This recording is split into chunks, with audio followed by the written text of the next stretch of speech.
j'avais peur de déranger. Ben, vous voyez bien que vous gênez pas, l'Empire. Pourquoi tu dis des choses pareilles? Bien sûr qu'il gêne, mais on est bien obligé de le supporter puisque c'est le père. Puis enfin, on peut bien parler franchement, les vieux ça gêne toujours. Seulement on peut pas les tuer, puis enfin, on sera vieux un jour. Bonjour, bienvenue dans cette nouvelle vidéo de la chaîne Comprendre pour agir.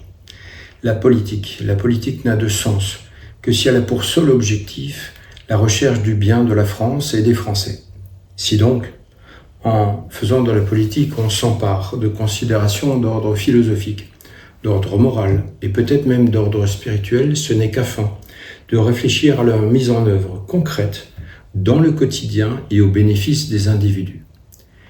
Dans cet ordre d'idées, il est nécessaire de se pencher sur un certain nombre de faits de société qui sont des marqueurs de notre effondrement, afin de réfléchir à leurs causes profondes et afin de réfléchir aussi et surtout à des solutions pour essayer de dessiner un avenir différent de celui vers lequel nous conduit la voie sur laquelle la France est engagée actuellement.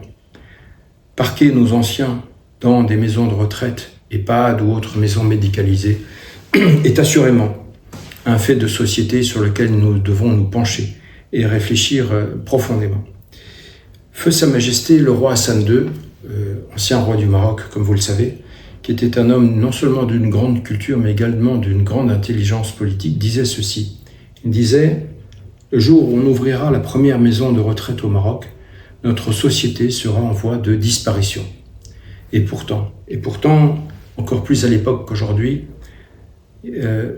Hassan II parlait d'un pays où il demeure un véritable substrat, un véritable reliquat fort, puissant, de culture traditionnelle. Une culture traditionnelle dans laquelle, en dépit de l'envahissement occidental qui s'y déploie, comme dans tout le reste du monde, quand je parle de l'envahissement occidental, je parle de l'envahissement de la mentalité occidentale, bien évidemment, qui s'y répand comme dans tout le reste du monde, eh bien, un pays dans lequel, malgré cela, il demeure une véritable culture traditionnelle dans laquelle on respecte les anciens, dans laquelle les anciens ont toute leur place, dans laquelle on prend soin des parents et des grands-parents, dans laquelle on les écoute et dans laquelle on leur réserve une place de choix. Alors, quelques chiffres d'abord pour évoquer cette question. En France, nous avons actuellement à peu près 7500 EHPAD. Alors, EHPAD, ça signifie établissement d'hébergement pour personnes âgées dépendantes. Et nous avons à peu près 972 résidences seniors non EHPAD. En France, résident actuellement 760 000 personnes en EHPAD, c'est-à-dire à peu près 7% des Français de plus de 70 ans. 300 000 personnes y entrent chaque année et l'espérance de vie n'y est que de 3 ans. 3 sorties sur 4 sont liées à un décès et 25% des personnes qui meurent en France meurent en EHPAD, c'est-à-dire dans un environnement, le moins qu'on puisse dire, qui n'est pas très motivant et pas très affriolant. 42%, là on arrive à des statistiques qui parlent encore beaucoup plus. 42% des résidents en EHPAD sont dépressifs, sont nouvellement dépressifs, c'est-à-dire qu'ils ne l'étaient pas avant. Et 15% présentent un épisode dépressif majeur la première année, allant jusqu'à des gestes et des pensées suicidaires. Et certains EHPAD faisant l'objet d'études particulières, on y trouve 75% des résidents qui sont dépressifs et 30% qui présentent un état anxieux. Pire que cela, sur les 200 000 suicides ou tentatives de suicide déclarées en France, je précise bien déclarées parce qu'il y a forcément un grand écart en France entre les suicides et tentatives de suicide déclarées et la réalité des chiffres incluant les non déclarés. Et bien sûr, sur les 200 000, 14% se produisent dans les EHPAD.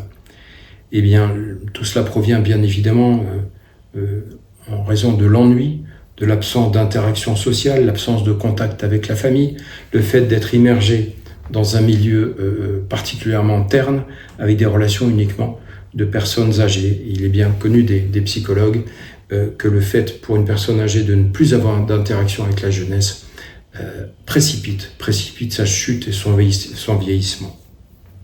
Donc tout cela est somme toute assez morbide et le cynisme avec lequel on traite ça aujourd'hui va jusqu'au point, vous allez voir à l'écran, d'envisager d'utiliser la réalité virtuelle, oui, ce n'est pas une plaisanterie, pour les faire voyager. C'est-à-dire que Voilà, comme ces personnes-là sont enfermées dans leur chambre ou dans la partie collective des EHPAD et qu'on ne peut pas les faire, qu'ils ne peuvent pas voyager naturellement. Ils ne peuvent pas, on ne veut pas leur permettre de voyager naturellement. Eh bien, on va les faire voyager en réalité virtuelle. C'est-à-dire que là encore, la solution à un problème de déshumanisation, la solution est encore un renforcement de la déshumanisation. C'est comme pour l'Europe, on nous dit l'Europe fonctionne pas, il faut plus d'Europe. Là, c'est la même chose, mais dans un autre domaine, on nous dit vous déprimez en EHPAD parce que c'est totalement déshumanisé.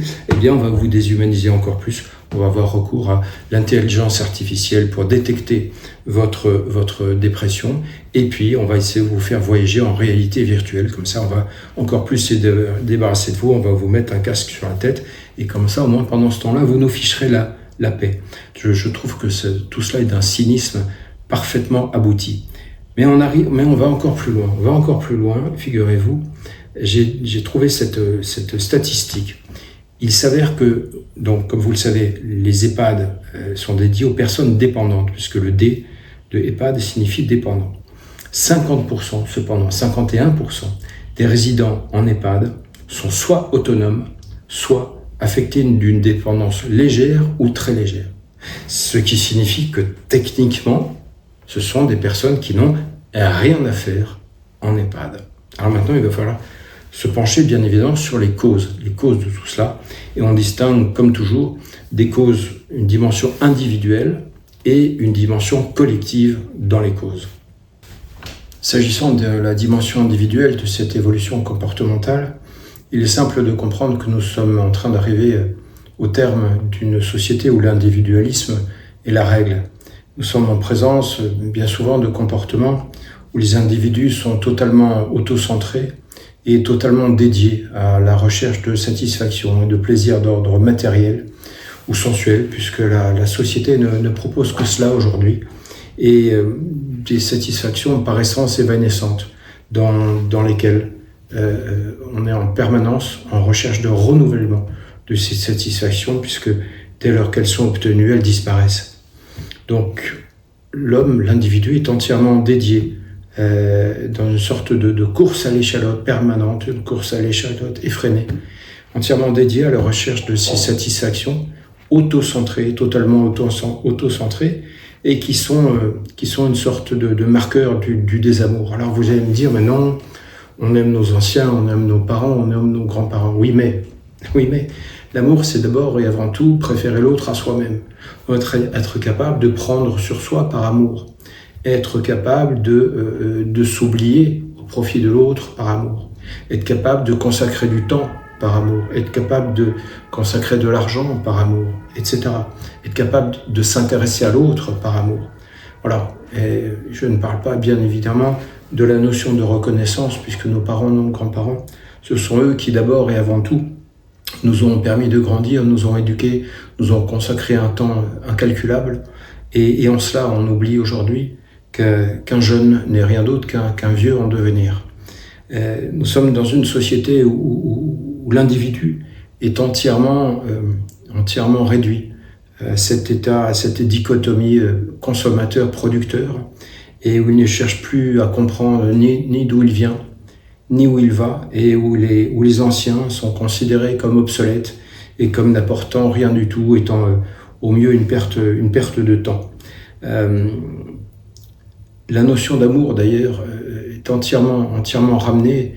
La notion d'amour est entièrement ramenée à la sensualité ou à la sexualité.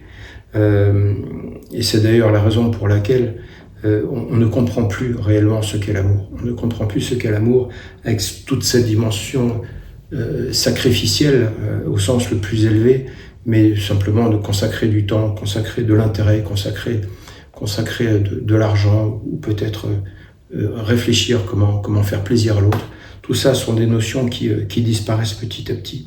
Et tout cela, évidemment, s'accompagne aussi d'une sorte de fascination totalement puérile et aveugle pour cette fameuse notion de progrès.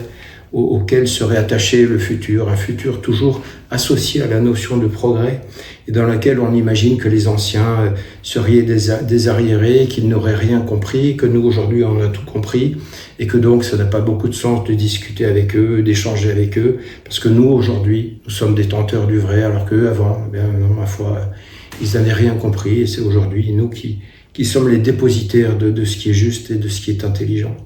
Et tout cela se fait également dans l'oubli que ce fameux progrès, depuis plusieurs siècles, n'est désormais plus que quantitatif. C'est un progrès quantitatif, toujours plus, toujours la dernière télévision, toujours le dernier écran, la dernière voiture à la mode. Mais on oublie que ce progrès quantitatif s'accompagne d'un véritable effondrement qualitatif. Et à ce titre-là, les maisons de retraite sont un marqueur absolu, un marqueur très parlant. Cet effondrement qualitatif s'exprime dans les comportements. Cet effondrement est intellectuel, il est spirituel et il est moral. Et puis, il y a une dimension collective, effectivement, dans cette dérive comportementale qui consiste à parquer nos anciens dans des maisons de retraite sinistres, lugubres, et déprimantes, démoralisantes, à se débarrasser d'eux. La dimension collective, parce que les individus ne sont pas responsables de tous les maux, bien entendu. Et souvent, on constate d'ailleurs que, les facteurs individuels viennent en même temps que les facteurs collectifs. C'est-à-dire que le désamour dont je parlais tout à l'heure, l'individualisme forcené, le fait d'être entièrement réduit à cette posture de producteur-consommateur dans laquelle on est entièrement tourné vers la satisfaction de besoins évanescents, qui donc, parce qu'ils sont évanescents, nous rendent totalement esclaves, puisqu'on cherche perpétuellement à les renouveler. Eh bien, tout cela s'accompagne également d'une dimension en même temps, tout cela s'accompagne d'une dimension collective qui se trouve dans l'idéologie mondialiste qui est le corollaire, qui a pour corollaire le déracinement. Les mondialistes ont compris depuis fort longtemps qu'un individu est fort lorsqu'il est entouré de son clan, de sa famille, lorsqu'il est attaché à ses racines, à son passé, à la transmission, lorsqu'il est attaché à son terroir, à son territoire. Et c'est pour ça que aussi les grandes entreprises, maintenant, ont pour doctrine, qu'il s'agisse de banques ou peu importe, de grandes entreprises, de vous changer de poste tous les 3, 4, 5 ans. Vous devez, un jour vous êtes affecté à Perpignan, 3 ans plus tard vous êtes affecté à Strasbourg, puis encore 3 ans plus tard à Lyon, etc. etc.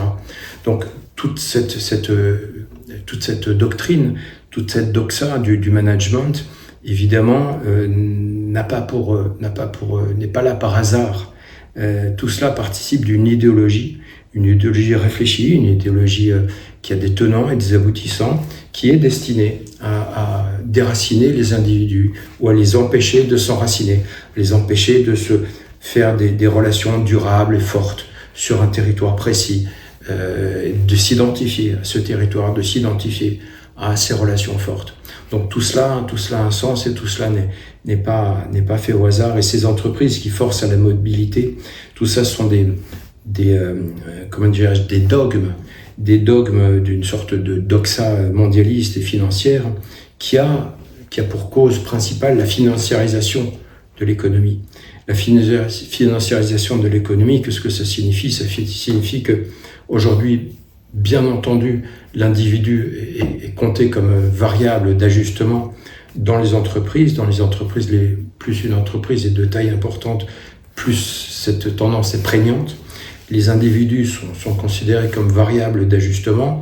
Seul le profit compte, bien entendu, et on bouge les individus comme des pions sur un échiquier. Tout cela avec une idéologie derrière qui les empêchait de s'enraciner afin qu'ils soient corvéables à merci. Donc c'est une modalité terminale du capitalisme qui soumet les employés, les salariés, aux seules décisions des détenteurs de capitaux, aux seules décisions des actionnaires, pour lesquels il n'y a que le profit qui compte, bien entendu, et dans lesquels tout cela, toute la dimension humaine est totalement oubliée, malgré les artifices des politiques de management qui prétendent toujours aux bonnes intentions de la manière la plus cynique qui soit. Il est donc facile de comprendre qu'avec cette double injonction de la mobilité permanente et de faire carrière, donc c'est-à-dire de changer de travail régulièrement pour essayer de percer vers des salaires qui donneront plus satisfaction à vos ambitions et à la soif de satisfaction d'ordre matériel. Il est facile de comprendre qu'avec toutes ces injonctions-là, bien entendu, demeurer dans son terroir d'origine ou dans son territoire d'origine proche de ses parents ou de ses grands-parents afin de pouvoir s'occuper d'eux, eh bien, ma foi, devient tout simplement contradictoire, et que le fait d'être auto-centré, eh bien, permet de prendre la décision de s'éloigner de sa famille, d'avoir un bon prétexte, une bonne raison pour ne plus s'occuper d'eux, donc de faire un choix réel, mais dans lequel parfois eh bien, on s'achète une conscience, puisqu'on gagne bien sa vie, alors on leur offre, on participe au fait de payer un EHPAD à prix d'or, on se donne une bonne conscience pour qu'au moins nos anciens dépriment dans la soie et dans le velours. Autre élément qui arrive là aussi de concert entre l'évolution des mœurs, l'évolution de la société et l'évolution des envies des individus, c'est la mal nommée émancipation des femmes, c'est-à-dire l'explosion du travail des femmes dans les années 60. Entendez-moi bien, je ne porte pas de jugement de valeur, je ne dis pas que c'est bien ou que c'est mal, je ne fais qu'exprimer les choses. Donc la mal nommée émancipation des femmes qui en réalité est une soumission des femmes au monde du travail et à la doxa du travail. Au départ, le travail des femmes procédait très probablement d'un besoin d'indépendance financière, ce qui est tout à fait concevable. Et le deuxième salaire était un apport de confort dans le couple qui apportait un surcroît de revenus, un surcroît de bien-être. Mais petit à petit, comme les salaires n'ont pas évolué avec la croissance, comme le niveau de vie permis par les salaires des individus a diminué de génération en génération, eh bien le second salaire est devenu nécessaire, puis indispensable pour boucler les fins de mois. Et là aussi, dans ce cas, il est tout à fait facile de comprendre que lorsque la deuxième personne, en l'occurrence madame, n'est plus au foyer mais doit travailler, d'abord a eu envie de travailler, ce qui peut se comprendre, mais ensuite doit travailler, eh bien non seulement elle n'est plus à la maison pour s'occuper de ses enfants, mais elle ne peut plus s'occuper ni des parents ni des grands-parents. Donc là aussi, eh bien ma foi, puisqu'on gagne sa vie à deux, on consacre une partie du revenu peut-être pour s'acheter une bonne conscience et mettre les parents dans un EHPAD de velours et de soie si c'est possible. Comme ça, leur dépression se fait dans le confort et dans le bien-être. Alors, tout cela a des conséquences. Tout cela a des conséquences au premier rang desquelles la fin de la transmission intergénérationnelle. Puisque celle-ci, la transmission intergénérationnelle se fait lorsqu'on a atteint l'âge adulte, lorsqu'on est capable d'échanger des concepts et des idées avec nos parents et nos grands-parents. Et donc, cette fin de la transmission intergénérationnelle fabrique des nouvelles générations qui sont dépourvues de racines conscientes avec le passé, dépourvues de liens conscients avec l'histoire, avec le passé, de sa famille et de ses proches, puisqu'il n'y a plus d'échanges. On va rendre visite, par exemple, dans le meilleur des cas, aux anciens dans les EHPAD 1, 2, 3 fois par an, parfois pas du tout. Et puis, ma foi, les discussions sont rapides, les choses se font en surface. Et puis comme ça, c'est une tâche qu'on a accomplie. On peut ensuite revenir à ses propres affaires et passer à autre chose. Mais, ce faisant, l'individu, encore une fois, l'individu n'est fort. L'individu n'est conscient de là où il vient et de là où il va que s'il a un rattachement à ses racines, un rattachement qui se fait par l'échange avec les individus, par échange avec les parents, par échange avec les grands-parents. Dès lors que ce rattachement conscient ne se fait plus, l'individu devient perméable à toutes les idéologies dont on nous envahit aujourd'hui, perméable aux idéologies véhiculées par les médias, surtout, notamment et surtout. Donc, l'absence de rattachement au passé crée de vraies lacunes dans la construction de l'esprit critique, de vraies lacunes dans la construction du discernement qui nous permettrait de savoir ce qui est bien et ce qui ne l'est pas dans les idéologies que l'on tente de nous imposer aujourd'hui. Donc tout cela a construit petit à petit des enfants qui n'avaient plus de lien avec le passé et qui sont de fait entièrement construits intellectuellement par l'école qui est elle-même le vecteur de la doxa voulue par les gouvernements.